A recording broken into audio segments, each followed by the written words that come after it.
What you been up to, Camden? Not much. Yeah. School. It's been a little bit since I've seen you. It's probably, we filmed that show in June or July. July. A couple months, 3-4 months. Yeah. I really never got to talk to you much after that, because that's when we got lost in the chaos. Yeah. School started up. Yeah, literally. Well, What did you think of, I guess, coming to that show and everything, the Big X show? And it was definitely a good experience. It wasn't my first concert experience. My first concert I ever shot, crazy enough, with Steve Aoki. Oh, so I think I remember you. Yeah, you that was my first pictures. ever concert I shot. It was nuts, but I definitely enjoy the concert side. It's a lot different than sports, which I do a lot. Sure. But I really like the concert photography side, because sports, it's all action and whatnot. But I like concerts because I feel like you can kind of tell the story, and it's more of an art, because the performers pick the way they want to look on stage. They design their lighting. They have their backup. They have their set. So I think being able to capture a concert and like the vision that the artist has is one of my favorite things about being able to shoot concerts. Yeah, it's an honor that we're here today with Mr. Camden Reese, a young, true visionary in the flesh. And yeah, dude, I mean, I've been following your page for, a couple of years. I've been keeping up and whatnot, but like the growth and the evolution of just what you've turned your page into, yourself into, the direction you're taking, bro, I'm excited for you. So with it being like in the middle of the semester and everything, I mean, are you full-fledged photography focused right now, or? I would say more focused on my media than school. Yeah. But that's just my priority now, but I still walk in on school, but pretty much all my time goes to my creative media stuff. Has it always been like that, or did that just kind of start taking priority? It slowly increased over time. Like freshman year, I play golf as well. And so it used to be like a 70-30 split, and then over time it's become more 70% media, 30% golf? Or it used to be 70% golf. Oh, okay. And now like 30% media. And as time goes on, and I realize more and more that I want this to be my career, I've kind of started to prioritize that. And I would say now about 5 out of 7 days of the week, I'm doing media stuff, whether it's editing or shooting. Or I've been golfing for 5 years. 5. And how long have you been doing media?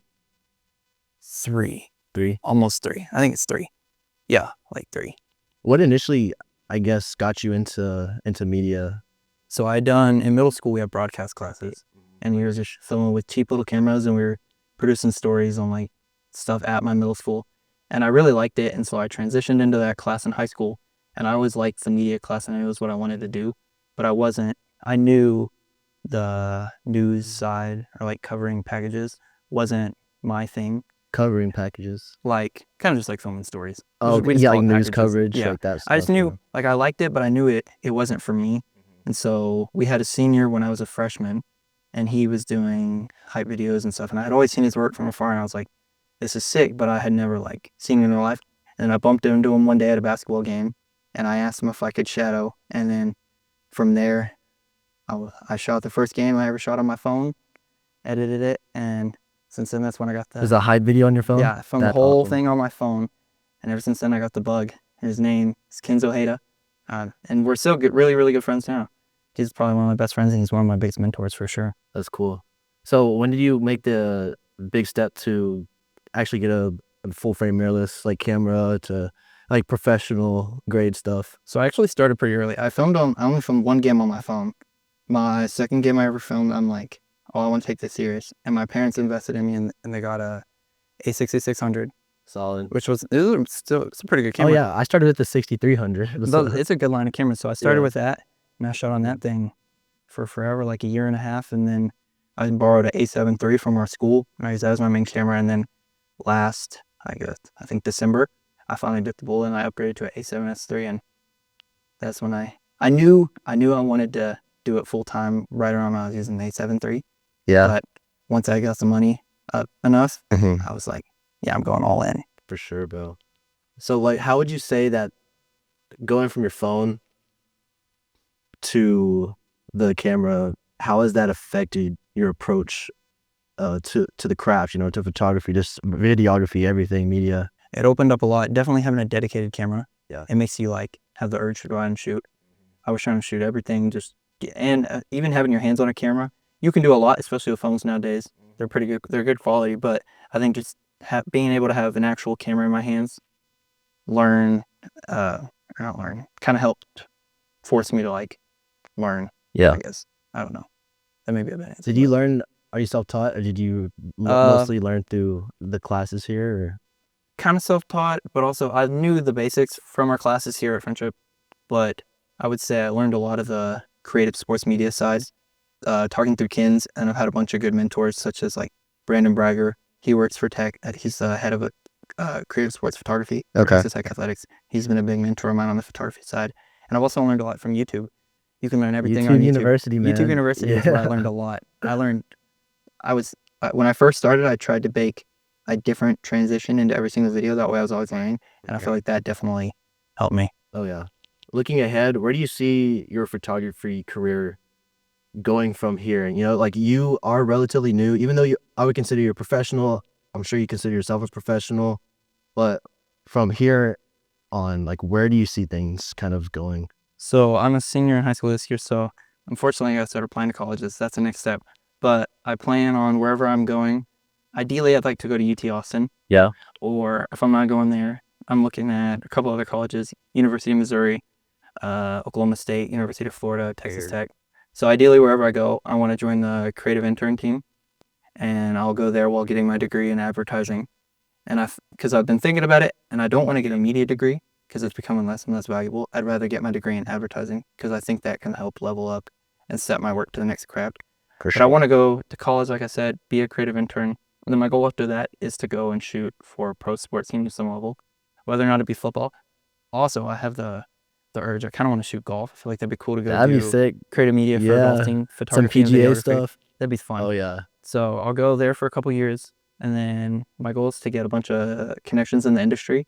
And then ideally, I want to come back and run or be the head of creative videography for a D1 athletics program and create an environment where I can help interns grow underneath me, as well as help them post-college when they graduate, because I'll already have all the connections and everything in the industry.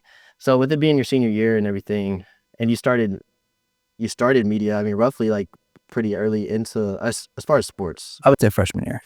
Yeah. So how have you been managing that student media balance? Oh, sometimes I heard you earlier. You said that you made media a priority most of the time. Yeah, it's sometimes not the best.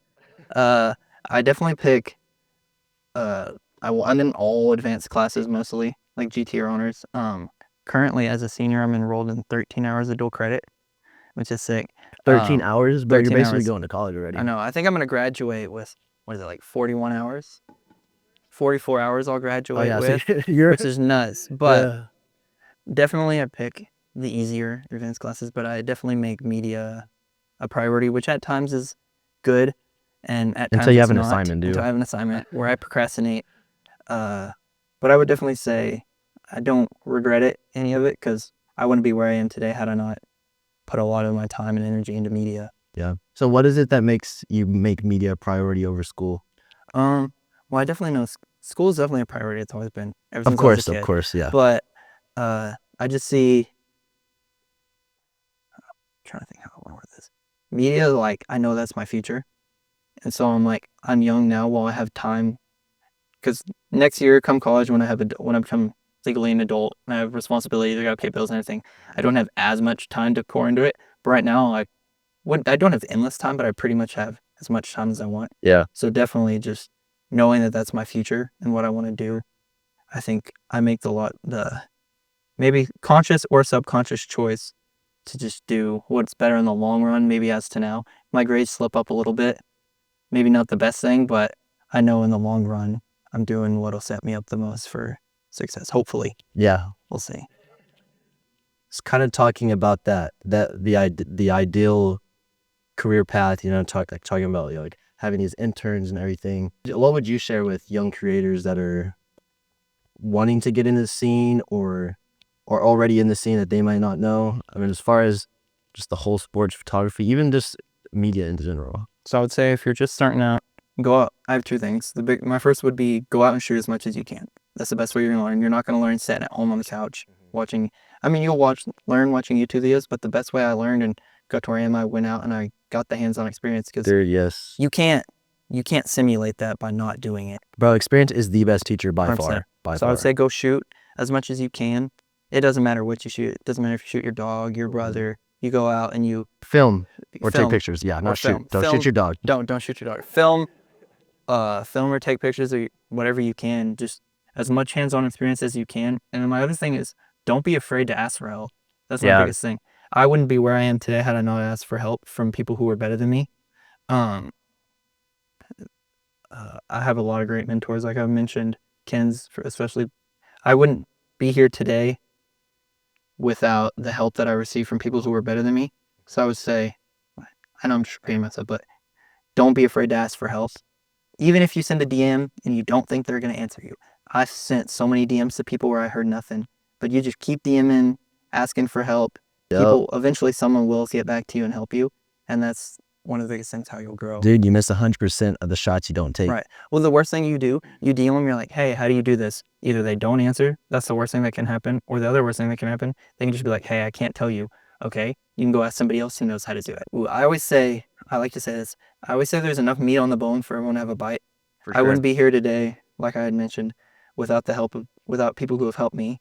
So I try not to gatekeep as much as possible. Yeah. Now, at times, I wouldn't say gatekeep's the word. You can be protective of. Which I think that's good. Yeah. It's good to be protective, but not necessarily don't give out gatekeeping. all the sauce. Yep. But also don't gatekeep. Yeah. How I kind of go about that, I'm an open book for the most part until you realize that there's like a hidden page that if you just asked a question, I would show it to you. Like, I feel like when you start getting into the sauce, there's a lot there's of got to common be an knowledge. initiation. Like, I'm not just going to openly tell you the sauce, but if you ask me the right question, by far, Like, I'm not going to tell you all. If you ask me basics like camera settings, lighting, how, I'll be like, I'll tell you. But if you start telling me, like, asking like how to get media badges, like hook you up, then that's kind of like, I understand it, but I'm also like, you got to learn to do that yourself, kind of. Yeah. And to I don't mean that in a bad way. We don't want it to happen this way, but yeah. if you're giving people all the information, then it's like, okay, I'm gonna go get a media pass, and then they could take your spot potentially. Yeah. Yeah. You find out that, oh boy, God. Over you. Yeah. Yeah. Yeah. That's my big thing is when people are like, or like people I don't know, they're like, you got to take me with you to a tech game. And I'm like, I can barely get into a tech game. Yeah. So it's kind of struggle. Maybe we could. So would you say that would be a pet peeve of yours? In a way? Depending. If I know you and I'm cool with you, I'm more to help you out. Yeah. But it kind of just depends. For sure. Okay. So besides just doing things with friendship and with your school, I mean, you're doing a lot of other projects. And you're doing concerts, of course, we already talked about, but you've done a lot of collegiate stuff as of recently. And because that stuff is kind of hard to get into, and it's not that you have to, we don't want to spill the sauce, but yeah, kind of talk about how you got into that. So my first ever game I shot collegiately, which was Texas Tech women's basketball a couple years ago. I met a guy through basketball, like club basketball, and he worked with like AAU, AAU type stuff. And I met him, and he got me into Tech women's basketball. But like, what was the question? Sorry, I blanked. It was, how do you like kind of get into? It was yeah. How do you set yourself up to be able to shoot? with the collegiate stuff? With all, I mean, you're still in high school too, which I don't usually see many high schoolers taking collegiate pictures. No, not many do. Yeah, I always I would add on to that. 80% of the business is connections. Tell who you know. Obviously, you have to be good to get to get yourself into the doors, to open the right doors for you to get there. But a lot of it's connections, being a good person. And I would say a lot of my success has been my connections, which is kind of funny because you can ask my mom. When I was always the quiet, shy GT kid that couldn't talk to the teller at the grocery store. But now through media, I've learned to talk to people I've met. I would say I have friends at pretty much a majority of D1 universities who are interns, and I would say communication skills definitely got me into that. A lot of asking the right people, and you don't know how many times I was told no. I wanted to shoot tech so bad when I started, and the girl who doesn't work there anymore, but we're good friends, she told me no so many times, and I was like, my biggest thing was I didn't want to take no for an answer. Yeah. I was like, I'm going to find a way to get there one way or another. Sure. And I kept asking and trying to find different ways, and it didn't work. But eventually when I got the right door open and I found the crack, that's what got me in. So I would say being just friends with the right people can open the right doors at the right time. You may have to be patient and wait a while, but eventually you'll get the right door to open for you. Another thing I would say that opens doors for you, just be a good person. Yeah, bro. Nobody's gonna want to hire somebody they don't want to be around. Yeah. If you go to set, or if you get hired for a photography job and you're negative and you show up and you're like, oh, I don't want to be here. Nobody's gonna want that back because you're bringing the vibe down. But if you go and you show up like you were when we were with Stevie, Yeah. it was fun hanging around him, and I would hope his people enjoyed to be around us. And Oh yeah, dude, they loved it. we weren't bringing the vibe down. We were just trying to be good people. Yeah. If they like us, they like us. If not, so just be a good person. That'll also open a lot of Yeah, doors for you. bro. You're always 5 people away from anyone. It's just kind of crazy. Like, so if a lot of it starts with making ground level connections. Like, I met you, which got us connected to Travis, who got us into the Big X concert, because that was his concert. So I say, if you, like, let's say I want to reach out and I want to become friends with the head of photography of Texas Tech Athletics. Sure, you can DM him on Instagram, which I always advise. And he says that 90% of the time they'll respond. But if not, you talk to somebody who's maybe in a lower level, who's a photography intern, and they can get you. You just have to slowly keep opening doors, even if it's like you shoot a high school game and you keep shooting and you keep shooting, and then you start and you shoot a D3 game and you get a D2 game. Just slowly, if you put yourself in the right position, open the right doors for yourself, eventually the top doors will open. And then once you get to that level, it's a lot easier sometimes to reach out to them. I've been super blessed that a lot of the people that I have connections with now has just not, a lot of people, I would say, honestly, they see me as 17, but also they haven't shunned me off as a little kid. Like Cam's the kid who got me into it. I was a freshman. He was a senior at the time. It could have been really easy for him to shrug me off and not help me and be like, oh, he's a freshman, I don't want to help him. But I'm super grateful he saw the ability that I had, and he took a chance on me. Did you have the ability back then, or did you? I didn't have the ability. You had the initiative, the bro. potential and the initiative. That honestly changed my life. Him taking a chance on me, because had he not taken a chance on me, I don't think I would be where I am today. Yeah. If you talk to him, he's humble about it, and he'll be like, no, you opened a lot of doors for yourself and whatnot. But I would say, like, he's what, like, I wouldn't be here today. Yeah. I'm super grateful for him. He's definitely been the biggest impact on my career. Yeah. Besides my parents too. Yeah, it's you are who you hang around, and if you hang around with people that are supportive, I mean, it's really makes things a lot easier on your side, because you know when you're having those hardships or those obstacles that you just face in the day to day, and you have a good circle around you, good corner that you're in, you know, whatever, it just makes it easier. You got people to talk to, people to lift you up, and I like that. My mom always says, she has a poster in her office. She's an assistant principal here at Friendship. She has a poster in her office, I think, that says, show me your friends, I'll show you your future. And it's kind of corny, but like, I'm in high school and I have a lot of friends who are in high school, but I would say a lot more of my closer friends, which is funny, is like people in college. And I kind of insert myself in there, but I put myself in the right doors, because I spend more of my time and energy putting my energy into people who have the same interests as me. And not that a lot of, which I think is a good move. And not that I'm saying I don't love all my friends in high school. Yeah. I have my best friend, who is like a sister to me. She's my mom. She's my mom's favorite second child.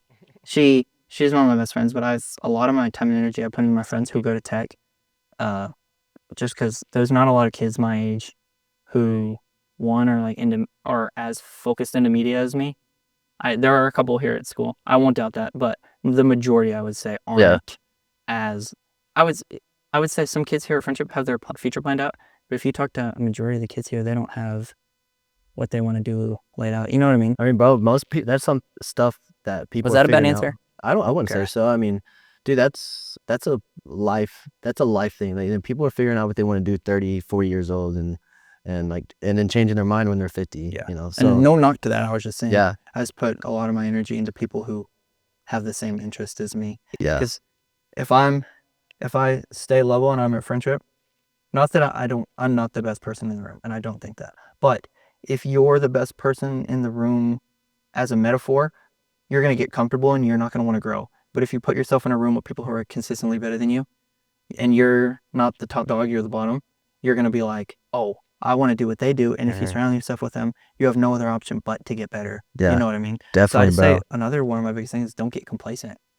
I try not to get complacent. I try to always create. You cannot. At times I get lazy, but I would say my biggest thing, another one of my things that's helped me grow is I just don't like to be complacent with where I am. I always want to be the next big thing. Okay, so social media has changed the game. How would you say that you've used your platform to elevate your connections, and platform as in like social media stuff? Just all around, like how would you say that's kind of contributed to how you operate? I mean, it's as easy as saying DM. Used to, if you wanted to advertise, you had to put X amount of dollars into an advertising company, but now it's as easy as posting a TikTok. You put hashtag FYP and it can go viral just like that. And just like that, wake up, you have 2 million likes. Yeah, you wake up, you have 2 million likes, and it's a lot easier now to just go viral because everybody has access to a phone. Everybody can do it. Shoot, it's easy, but I still haven't done it yet. Yeah, me either. I'm not there, but it's a lot easier now. I feel social media has changed the game, and it's a lot easier to get more eyes on your work. I feel like social media has changed the sports industry as a whole because like a lot of the younger sports, especially not younger sports, but less popular sports, like take the example track and field. Yeah. Track and field's not regularly a big hitter outside of the Olympics, but with the Olympics this last year, now track and field has a league that they're putting a bunch of money These next into. couple years, They have a probably, Netflix documentary. Yeah. Like social media can change how even sports are seen. Everybody sees the action stuff on TV, but a lot of the stuff that I like is the behind the scenes stuff that you can't see. And I feel like seeing social how media that gives you- was, created and whatnot. like I watch a bunch of things on YouTube, like Oregon, they do cinematic game recaps. Like I always like watching cinematic game recaps because, like I said, you see the plays, but you don't see the behind the scenes moments building up to it. And I think that's a lot of the artistry behind the sport. You realize, oh, these people aren't just football players. He's a real person. You know what I mean? Which at times is crazy to think. But we're all Like Bo people, Nix, it's crazy to think he's a a person dude. outside of football. You know what I mean? Yeah. Like that's crazy. But I think social media is definitely giving you also a look into the behind the scenes. Mm-hmm. I don't know. Yeah, I hope I that would wasn't agree. a bad answer. So I overthink my answers. I hope I Oh, don't no, give dude. bad answers. Yeah, you're not at all. So what would you say has been the biggest challenge or I guess obstacle that you've kind of either that you continue to face or that you've faced and have moved past, like just With throughout social your media? entire social media or with media in general, like your entire journey of photography and getting into that, or just even finding out the career path, how'd you say that it's kind of laid out? My big issue would be I get nervous when I post. I overthink when I post it. I'm like, oh, I don't know if this will look good. And that's a lot of time that's why it takes me forever to post pictures and stuff, because I'm like, I want to make sure it's laid out how I see. A lot of my times I overthink it and I'm like, oh, will people like this? Is this one gonna go viral? I don't want people to think this song choice is weird. Like lately I've been getting in a lot of my hype videos, I've been doing songs that aren't like rap or hip hop. Like I used the Red Clay Strays song, and like week 1 for football we played a DFW team. So I used country song, I used West Texas is the best Texas, and it went really well. And I think a lot of the if you use a different vibe, because everybody can edit a hype video to a rap song, but if you bring something new and you edit, let's say there's one guy who works for Cal Basketball, and his name's Luigi, and he does like all 90s music, and his stuff is so sick because nobody's doing that. You know what I mean? And so if you're able to separate yourself too, that's also a big thing. Yeah. So I really hope I'm not going off the rails you're here. good. I guess it's kind of like circling back to that. So you'd say social media, just kind of like it's not necessarily like the thoughts of others, but like comments maybe? Would you say I don't think comments get to me. Yeah, I mean, Like I that think type of any thing? comment, just like, hey, you commented, you're raising the engagement up. If Right. you're talking mess about it or if you're talking good about it, I Yeah, still got an extra comment. Like when we have people posting, like when I post our Cooper game video, I have there are people who will come and talk trash on my playlist or on my video, and I'm like, you're commenting on my video, like Yeah. I post on TikTok and I'll have these kids who will comment, oh, FTT, like friendship sucks, and I'm like, okay, like that doesn't affect me, you're commenting on my stuff, you know what I mean? So I would say people can try and hate, but it's kind of pointless. It is pointless, and Because if you're taking your time out of even if you don't like it, like let's say you post you post a music video, right? And I don't like it, but I can still sit there and recognize that you put time. I'm not saying that I don't like your work, because I do like your work. yeah, But I get what you're saying. Yeah. you can sit there and you can take a step back and recognize that they still put time and effort into that. And your comment, it does it doesn't benefit. You know what I mean? At all. If it Like you doesn't say, add, then like "Oh, why even? this song is trash. Like, I don't like this. Why didn't you do this?" Like, that doesn't help anything. You know what I mean? Yeah. Constructive criticism is It's good, good. but overall, Don't be a hater. There's yeah. enough bad in the world, hate in the world. There's no point in commenting on social media. Do you have any obstacles like personally that you face, like whether like it's procrastination or like being? My mom's over there laughing when you say procrastination. See, yeah, I heard her made a mention of that earlier. Because I mean, I will say I think that procrastination is integrated into the creative genes. I mean, I think it's Procrastination. Oh, that's my big thing. I definitely at times wait until the last minute and then things will get rushed. But also, I don't like creating if I'm not in the. I feel like a lot of times you have to be in the right mood. yeah, Like if you sit there and you're like feel like this is a task and you're like, oh, this is a chore. I don't want to edit this high video. You're not going to produce quality work. Which for me, it may not be the best since I'm a student and I have to wake up at 8:30 every morning. But a lot of my 8:30, dude. I Oh, went it's to a so little late. school, getting up at 6:30, dude. I mean, a lot of the times I'll be up editing till 2, 3 in the morning. Yeah. Okay, Like, now late that is a hours. chore. That's tough. It's crazy, but like I feel like that's when I'm most creative Yeah. because a lot of my times is I get distracted with my phone too during the day, and so those late night hours when nobody else is awake, it's a lot easier for me because I need to work on it. But a lot of the time, if I'm working during the day, I see a notification. Oh, Check. let me check what Yep. it is. You know what I mean? And so it's a lot easier. It takes 3 hours to do what could take you 30 minutes. Dude. But yeah, I feel like at night is when I'm most creative and it's a lot easier for me to walk in. bro, big time. Time without attention is worthless. So it's important to value attention over time because you think about it, like just like you said, you can get something done in 30 minutes that took you 3 hours, and it's just because you actually dedicated all your time to that. Yeah. I've been learning that. I mean, I'm sure by you'll- no means I'm not good at No, it at all. I mean, I'm sure that I can you're gonna preach continue about to- it, but I ain't gonna. Yeah. That doesn't mean I do it. But Yeah. No, I think that's something that everybody's gotta be dealing with. I mean, it's procrastination is my biggest But biggest I would say challenge. it's Getting around like a strategic, productive procrastination. Like putting it off until the last minute until you have to get it done. And Kinda you like have no putting other a dog option in the but to corner sit there. and just like, well, you put a rabid dog in the corner, it's probably gonna start going, running out around and whatnot. So, but And a lot of the time, the procrastination doesn't go to my media stuff. That's my schoolwork. okay, yeah, Maybe not the best idea at times, but it is what it is. yeah. You know. Or do you say you're I guess pretty. I don't want to use the Academically term like sound? smart, but like Yeah, I would say- academically sound. Like I would say I'm smart. I mean, I'm top. Well, I used to be top 10%. We have a class of 760 kids. I'm ranked 78. hey, that's Which pretty isn't good. bad. I'm not top 10. Yeah, Because although I understand the appeal, that's not for me. Like, Yeah. you know what I mean? that is a lot of dedication. It's a lot of for sure. dedication, but I definitely feel like I'm smart enough. A lot of times, I'm lazy and I don't put in the effort. Like if I get over an 80, odds are I'm not gonna go and correct it. Yeah, I'm just at that like base level, but I would say I'm pretty smart. yeah, I just have to care. Like if I'm reading something or I'm writing something that I don't. If you ask me to write about a poem, that's gonna be a struggle because I'm not gonna want to do that. But now if you ask me to write about media and how it's impacted sports, it's I 6-page can essay like I can that. yap like no other. And so I think I just have to find the right thing in school. And a lot of my assignments, luckily, I've been blessed. My teachers have helped me. Like they understand that. So like in my media class, my teacher lets me do all my media, like all my work, like my sports stuff, because she knows that's what I want to do as a career in the future.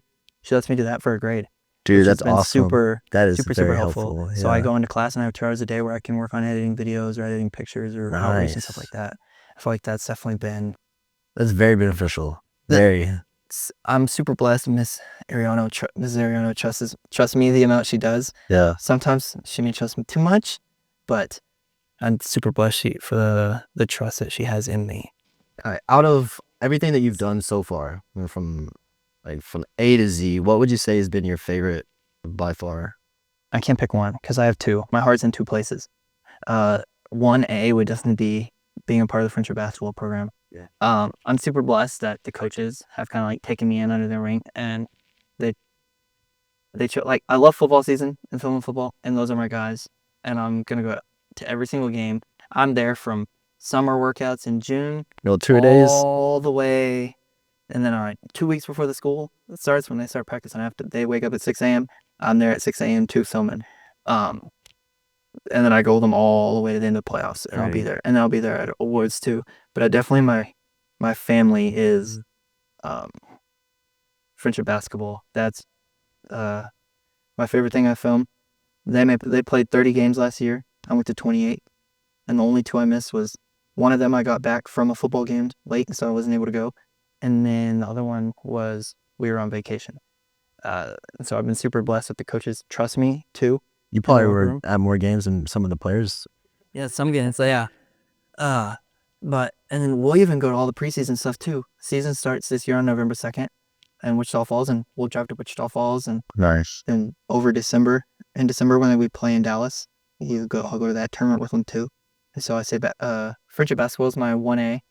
My 1B, this one is this one, it doesn't beat 1A, but it's real close. 1B would be unified track. We have a program here at Friendship that's definitely impacted me a lot. Unified track, it pairs kids with and without intellectual disabilities together to compete on a track team at the same time. And the goal of it is we go and we run track meets. It's a UIL sanctioned event, but the biggest goal is to have there be an environment where friendships that previously may not have happened could happen. 100 meter, 400 meter, 4x1 shot put and long jump.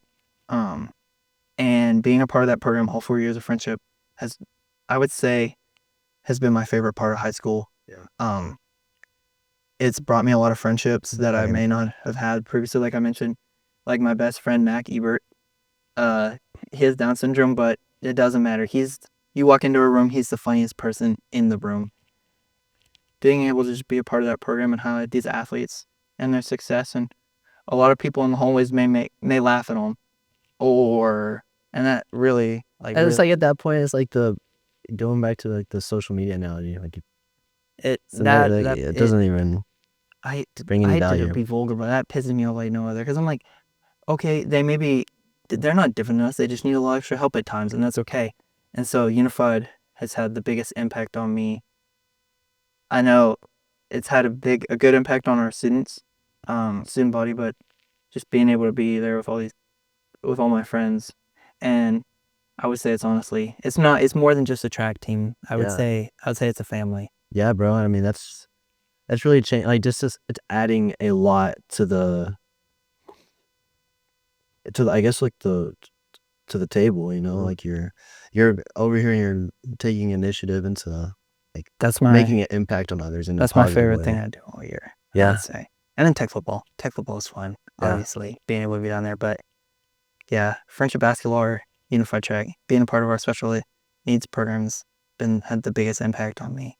It's awesome. Overall, yeah. All right, I love all my friends so much. And it goes beyond just track. We hang out after school. We'll have pool parties. Okay. We'll go get ice cream. Like it's like I said, it's that family aspect. Yeah. So it's kind of like that. That was like the icebreaker. Just kind of like started bringing it all together after that. It's really cool that you're a part of that. And I would encourage anybody to if you're at Friendship or at a school who can do unified, do it. I mean, we go to state and we get UIL medals. Like, it's a real thing. We get rings if we win state. We haven't won state yet, but this is our year. We're winning state this year. We're going to win state this year. As far as where you've come so far, what are you most proud of? Like, if it's like a specific picture or somebody that you worked with, or like, what would you say? What I would say I'm most proud of, I'm the first individual under the age of 18 to be credentialed media for Texas Tech Athletics. They get you a little plaque on the wall yet? Yeah, no, but I'm friends with everybody up there, so it's cool. But it's crazy being down there. Like, this year is my second year doing it. Last year I did it as a 16-year-old. I was able to go down there, and it was crazy. So definitely I would say that's my biggest achievement is being able to shoot Texas Tech football. But my other thing is, my other biggest achievement I'm probably most proud of is either I created a documentary last year, a sports documentary I really like, and at our state skills competition, I got 4th in the state for my photography print, which is super sick. That is really cool. I'm coming for first. I think I got snubbed last year. Back in blood. This is star subject. But yeah, my most proud subject is just the doors I've been. The thing I'm most proud of is just how I've learned to open doors for myself. I've had a lot of help from outside people, but a lot of the doors I've been able to open myself. Looking forward, are there any big events or organizations that you're wanting to work with specifically? Definitely. If I could pick any, I would want to work with the Astros. The Astros. The Astros would be so sick. Yeah. Or shoot the Olympics. Like the Olympics would be sick. But I don't know. There's just so many different stuff. For sure. I'd like to create. Ideally, I want to get more into the sports documentary space. So I feel like that's where I kind of want to start. If I could have a dream, it would be to make that Emmy. This is a big dream. But have I think it's Emmy. Is this movies? Is it Emmys? Emmy Award Yeah, winning. winning an Emmy Award winning sports documentary would be sick. It's definitely the dream. If it's meant to be, God will make it happen. 100%. That part. I wouldn't be here. Yep. I also wouldn't be here without God. No, this is possible without Yeah. God. He's opened a lot of doors for me and helped me meet the right people at the right time. And so overall, none of this would be possible without him. Yeah, and bro. if I like to glorify my work through, dedicate my work to the Lord. And so I'm super grateful for everything he's been able to help me with. Yeah, man. You've got a calling. He's got to pick up the phone. Make it happen. Exactly. Sweet, dude. Well, I appreciate you coming on the Hectic Way podcast. Yes, sir. It was an awesome conversation. Long overdue. You know, Oh, we were, working on getting this set up for like two 2-3 months. weeks. Yeah, Or it's been it may have crazy. been a couple Oh, yeah, weeks. because you but talked about it at the we talked about a while back, and then yeah. Shout out Hectic Way Media. Hectic 100%. Hectic Way Media. At there you Hectic go. Media. Well, sweet, dude. Well, Perfect. I wish you luck on the rest of the season. Sir, thank you. And basketball around the corner, so I'm excited to see what you got. Y'all gotta come out and Yeah. watch. Thank you. Yes, sir. We'll catch you on the next one. Yes, sir.